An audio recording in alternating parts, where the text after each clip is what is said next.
Ito po yung pinakadahilan kung bakit ayaw ni Digong na susunod si Sara sa kanya sa pagiging presidente, dahil alam ni Digong na mamanahin ni Sara ang katiwalian ng kanyang gobyerno. Higit 12 trilyong pisong utang ang mamanahin ni President Bongbong Marcos mula sa Duterte administration.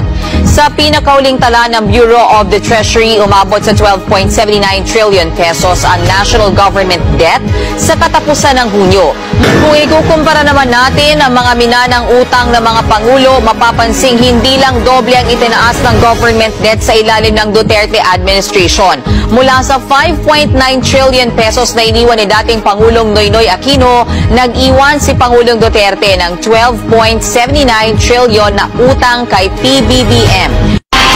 Tinawag na palpak ni Senador Franklin Drilon ang Build program ng Administrasyong Duterte. Sa 75 na proyekto raw kasi nung unang ilabas ang programa, siyam lamang ang under construction o ginagawa sa ngayon. Hindi rin daw nagagastos agad ng mga ahensyang may kinalaman sa mga proyekto ang perang inilaan para rito. Wala pa sa kalahati ang porsyentong ginagastos ng DOTR at DPWH.